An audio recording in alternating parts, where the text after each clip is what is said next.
Hey there, everyone. It's great to be back behind the mic. Welcome to Equals. This is Nabil.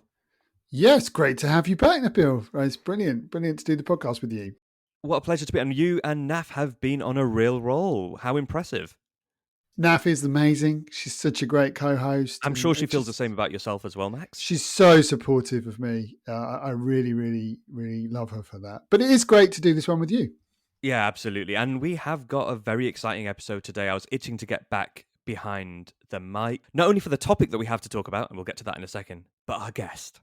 Yeah, Ana Arendar is a really good friend and ally. She works for Progressive International, incredible organisation. And she's just an amazing campaigner, and it's a great interview about an amazing story. It is an amazing story, a bit of a dystopian story, as we'll get to, but about how, foreign entities come in to rule over local people, a story of corporate power, corporate cities, corporate courts at the international level. And we're going to go to Honduras for this story, a story that's taking place in Honduras. And I think, Max, is a story that is not being told enough. Definitely. It's a fascinating story. And it's dystopic. It feels like it's sci-fi whilst being colonialism at the same time. But it's also a story of hope because, there's a really exciting campaign to fight back and that seems to be working. So let's listen to this interview.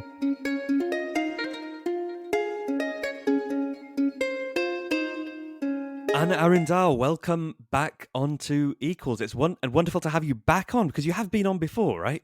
I have, yes. I was just part of a little bonus to a show you did a while back when Boric won the elections in Chile, and we were talking about the significance of that. So it's great to be back. That feels like a really long time ago. Anna, even just a moment with you always remains very memorable. Let's get straight into it. Tell us about the background on these private cities in Honduras. I mean, I've heard about private hospitals and private schools, but private cities? What's that all about? How do they come to be? Yeah, so we're really talking about a case of privatisation in the extreme here, and it is worth giving some background to this case. So if you'll bear with me, we're going to journey back to the beginning on this, and we're looking at an example of private cities in Honduras. And this started 15 years ago in the country. In Honduras, 15 years ago, they had their first ever progressive president, a man called Mel Zelaya. And he was ousted in a coup. And it was quite kind of a classic coup, if you like. He was taken from his home in the middle of the night. He was ousted in his PJs and his pajamas. And a new government was installed. And this government was in power for 13 years. And during that time, they had two presidents, a man called Juan Orlando Hernandez and a man called Porfirio Lobo. And they both presided over a really, really dark and damaging period in Honduras's history. There was a lot of corruption, a lot of narco corruption. Juan Orlando Hernandez is currently in prison in the United States, having been charged with narco corruption. And former President Lobo is facing charges of narco corruption. So, this was a very, very difficult time. During the time when these two guys were in power, they introduced something called a special economic zone law, which is known by its Spanish acronym SEDE. And there have been, many special economic zone laws all around the world, notably in China and in Singapore. But this was much more extreme. It essentially allowed for the complete privatization of space. So it allowed for corporations to buy up parts of Honduras where they would have absolute authority. No regulation would apply, no tax law, no labor law. They have their own courts. They could use their own currency. Essentially, it allowed for corporations to buy sovereignty in a given territory within Honduras.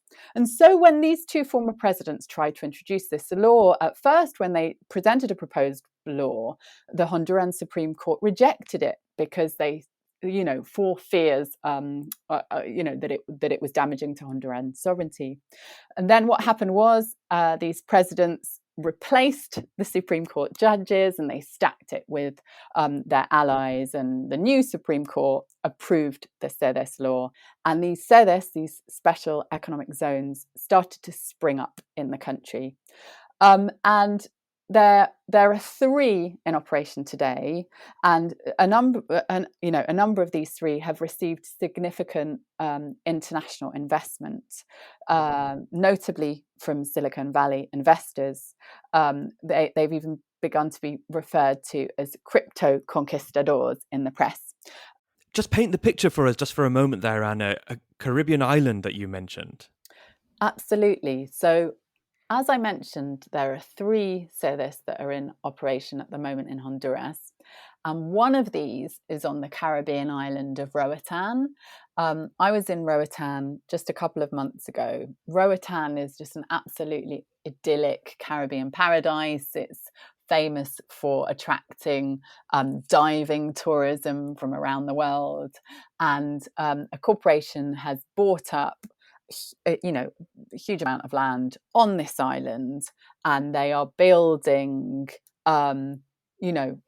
tower blocks of housing, again flouting national regulation, which doesn't allow for tower blocks to be built over a certain size. But this regulation obviously doesn't apply there because it is a sede.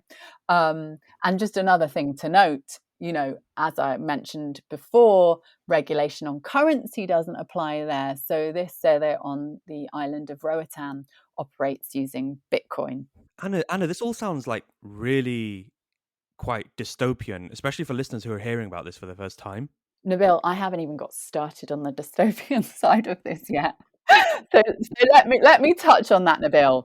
So these are actually part of a bigger movement known as the Free Cities movement, and the Free Cities movement have a vision to create essentially privatized mini states in different parts of the world. And really, their vision is about creating new structures for society, structures that and territories that are run by corporations rather than states. And Honduras currently is a testing ground for this new model for how societies should organize. And so ironically, in this sede on the island of Roatan, they have to sign what are called social contracts with the corporations about, laws, private laws that they will abide by and stuff like this. And so the interesting and another really dystopian element of this is because there are no regulations in these sede zones, they are housing activity in areas that are usually really heavily regulated. So, for example, on this sede in Roatan, they are advertising it as a space to do medical research, to do genetic research, to do bioengineering. So they have been using it as a space, an area where they are encouraging people to come and do trials for rejuvenation medications. They're even claiming, that they're going to do trials there which are going to, quote, make death optional. So their USP is about not having regulation. It is about come here, do drug testing. We can get drugs to market in months rather than years, which is something that they do promote because there is no regulation here. So yes, it is absolutely very, very dystopian. Okay, but that government's fallen now, hasn't it? So what's the status of these zones today then? Absolutely. So these zones in Honduras were hugely unpopular, and they remain very unpopular with the public today. So 2 years ago, when new presidential elections were called, the left presented a candidate called Xiomara Castro, who happens to be the wife of the former president who was deposed in the coup 15 years ago. So Xiomara Castro stands on a platform of repealing the CEDES. And she comes to power in 2023, and she introduces a bill to Congress for the repeal of the CEDES. And this bill passes unanimously. By this point, the CEDES are unpopular. Even, the Commission of Honduran Business is against this. Across the political spectrum, there is very, very little support for the CEDES. The bill passes through Congress for the repeal of these CEDES, and then what happens? So the corporation that owns the CEDE on the Caribbean island of Roatan, the corporation that has received investment from Silicon Valley investors, such as Peter Thiel, launches something called an ISDS claim. And I'll go into what this is in a minute.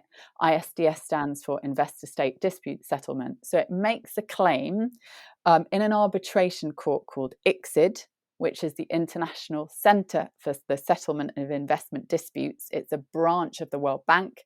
It makes a claim in this arbitration court for $11 billion, claiming that the government of Honduras has reneged on its contract to this corporation. Now, $11 billion represents 2/3 of the annual national budget of Honduras. So what this corporation is claiming from the government would, very much threaten the basic functions of the state. The state couldn't provide essential services such as education and health if it were to have to pay the corporation the $11 billion that it's claiming. And remember, this claim for $11 billion has come off the back of a democratic decision taken by a democratically elected government to repeal a highly unpopular policy. And this case is so important because it demonstrates just how much corporate power corporations have in not only global south countries, yes, in particular global south countries, but in countries across the world, in really kind of tying the hands of governments in terms of policy making. And that's something we'll talk about in a bit, but that is why it kind of illustrates why this ISDS system is so egregious and is really standing in the way of democratic policy making across the world. Anna, you've taken us there from a private city, a privately run corporate run city, to a private court at the international level. Can you just break down what on earth the ISDS is in a bit more detail for us? Because there's a lot going on here that I think will be really surprising to many that these do even exist. There is a lot going on, and part of me thinks the reason why such complicated names are given to these kinds of systems is to bore people and put people off about issues which are actually incredibly important to the functioning of our democracy. So yeah, it would be great to just kind of break this down a little bit. So if we start with ISDS, which is Investor State Dispute Settlement. Basically, this is an international legal mechanism which allows corporations to take states to court for alleged loss of profit or alleged loss of future profit. There are a few kind of important things to know about ISDS. While corporations can take states to court for alleged breach of contract, states can't take corporations to court for similar alleged breach of contract. So it's only a one-way mechanism. These arbitration courts are very secretive. They're made up of 3 arbitrators who deliver rulings, and the arbitrators are private lawyers who have come from the private sector. They make rulings in private after private deliberations. They very rarely hear witness testimony. Everything is made behind closed doors. Rulings are just essentially put out there. There are about a handful of arbitration courts around the world where ISDS cases are heard. The most important one of these is ICSID. And as I mentioned, it is a branch of the World Bank. So this is all really happening within the World Bank system. And corporations have taken countries to ICSID and won in dozens of really outrageous and egregious cases. Like, I'll just one example, which really kind of is representative of dozens. Not that we haven't discussed anything egregious already today, but yeah, please give us what you've got here, Anna. Take us deeper into dystopia. So there's one case called Bear Creek versus Peru, where Peruvian taxpayers were ordered to give a Canadian mining company $30 million for halting a really unpopular silver mining project that threatened to contaminate Lake Titicaca, which is an absolutely vital source of water in Peru and Bolivia. And again, the Peruvian government wanted to step in and stop this key source of water from being contaminated. When they introduced policy to try and do that, this Canadian company slapped it with a huge $30 million lawsuit, and the company won. So while Global South countries face the majority of these claims, countries in the Global North are also liable. There's one case, Eli Lilly versus Canada, where the US pharmaceutical giant Eli Lilly launched a $500 million claim after Canada curbed monopoly practices by permitting more affordable versions of ADHD medications to enter the market. So I think we as activists and campaigners really need to think about the ways that governments are A, having their hands tied, and B, also facing a real chilling effect when it comes to policy making because of the very, very real fear of facing ISDS claims. So, what's become very clear in recent years, it is this chilling effect. In Germany, there was a case where a Swedish energy company forced the German government into rolling back environmental regulations that were aimed at curbing carbon emissions, using the threat of a nearly $2 billion claim. So it was this kind of thing which led the EU last month to withdraw from the Energy Charter Treaty. You may have heard about that. It's big news that the EU withdrew from the Energy Charter Treaty. But, I think the detail will have been lost on a lot of people. And that's essentially that the EU withdrew because the Energy Charter Treaty is essentially a big ISDS mechanism. And European countries had become aware in recent years that they weren't being able to implement key environmental policy that they are now legally obliged to follow through with. So we've seen the EU really kind of respond to the negative impact that ISDS has been having on their policy making. And similarly, President Joe Biden has pledged not to have ISDS provisions in any future US trade deals.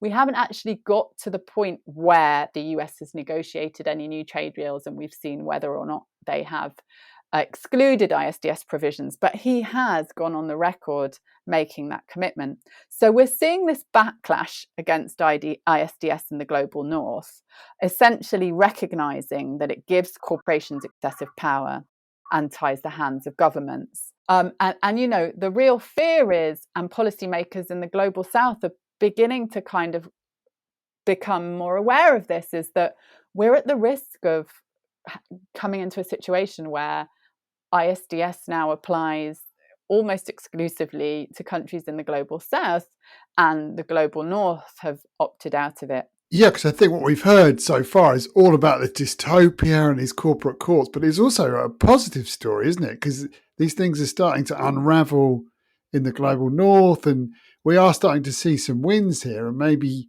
we could see an end to this crazy system. I think that's absolutely right, Max. I think that there is a real momentum right now because of the collapse of the ECT, because of statements that Biden has been making.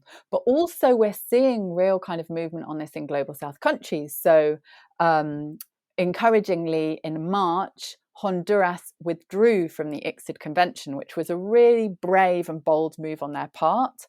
So for corporations to be able to bring cases against countries, these countries need to be signatories to the ICSID convention. A number of countries never signed up. Brazil never signed up. Indonesia, India, they haven't signed up. And a number of countries withdrew from ICSID in the 2010s. So you had Bolivia, Venezuela, Ecuador all withdraw from the ICSID convention. And so we've now had some time, and research has been done to analyse whether a country's withdrawal or lack of ever being a signatory to ICSID has made any impact on them being able to attract foreign investment. And it hasn't. There is absolutely no evidence that not being part of ICSID has had a negative impact on attracting foreign investment. So in March, Honduras withdrew and encouraged other countries to follow suit. And that doesn't have any impact on the 11 ICSID cases that it has ongoing. The one related to the zither is just, unfortunately, one of 11 cases it's facing. But it does mean that after a 6-month sunset clause period, corporations will not be able to take Honduras to ICSID. Anna, this is all mind-bogglingly fascinating, and you've really taken us on a journey here. But you're not just an expert on this; you're somebody who's also been working on it. Is there a global campaign going on? Where is the momentum? Yeah, so there is a global campaign, and there is a great deal of momentum to kind of use this as an opportunity to highlight how egregious the ISDS system is, and to really encourage countries to follow Honduras's lead and withdraw from ICSID. But it's not just about withdrawing from ICSID, because as I mentioned, there are other international arbitration courts where these cases can be taken. Really what it's about countries taking a more holistic look at their bilateral investment treaties and their regional and international investment treaties, and ensuring that in the future they don't contain any provisions for ISDS arbitration. And that can absolutely be done. So Ecuador 10, 15 years ago went through a really transformative and inspiring process where they reviewed all of their bilateral investment treaties, and they removed themselves from any bilateral investment treaty that included ISDS provisions. And they also withdrew from ICSID. And what that meant was they essentially freed themselves from the ISDS system. And a very interesting thing about the Ecuadorian case is they implemented a clause in their constitution, so to preserve their withdrawal from ICSID, basically. And just last month, there was a referendum held in Ecuador where the public voted on a range of different issues. So one of the questions that the public voted on in Ecuador was on the question of whether or not this constitutional provision for Ecuador to remain outside of ICSID should remain. And the public voted that yes, Ecuador should stay outside of the ICSID convention. And it was really, really an exciting vote, that, even though it's so technical, because you have a government who campaigned really heavily for Ecuador to go back into the ICSID convention. It's a very pro-private sector, pro-corporate government in Ecuador right now.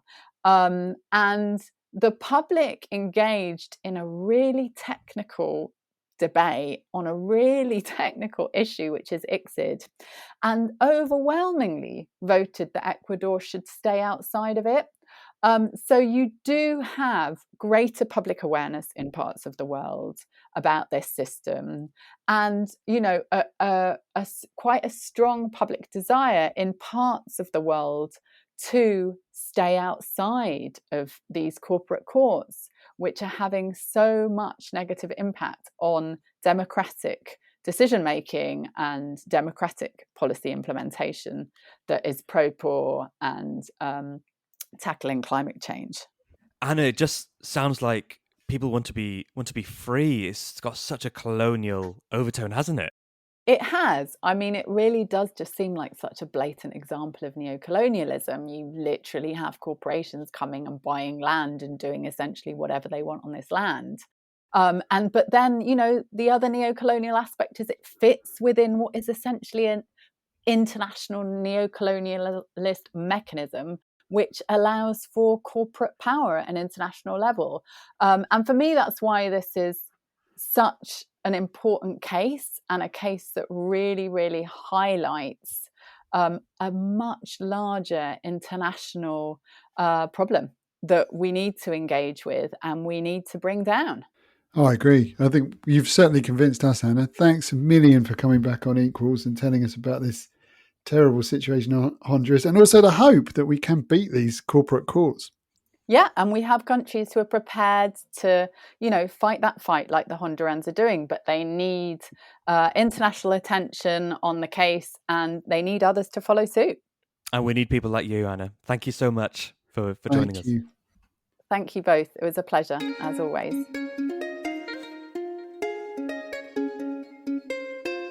Max, that was a terrific interview, and Anna is such a fantastic storyteller as well as being a great campaigner and activist. I can't help but see something so colonial about these corporate cities, and talked about the corporate courts that govern. Yeah, no, definitely. I mean, stories it reminds me of are things like the East India Company or the Hudson Bay Company, at the beginning of the colonial era, that literally were in charge of whole continents, whole chunks of land, and had their own armies, had their own rules and their own courts. And it feels like we've bounced all the way back to that with, Honduras selling off parts of its country and under the complete control of corporations. It's pretty mad.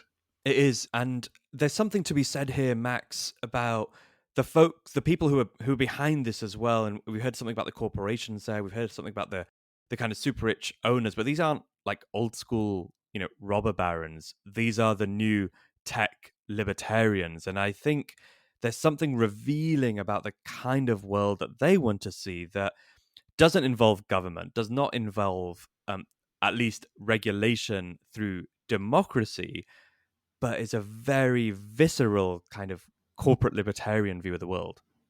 Yeah, it's really scary. It's like if Silicon Valley ruled the world, this is what it would look like. I mean, yeah, it's not something that makes me feel at all happy. That's for sure. No, it doesn't. And like any good dystopian story, there's also a fight back going on, and we heard about the campaign there from Anna. For me, Max, that also speaks to this issue of the fight about what follows neoliberalism. In many respects, corporate cities and then corporate courts are a feature of this neoliberal era. But even to see, governments like the US taking steps in the other direction to say, hey, there's a real problem here, I think tells a story about where we could go next.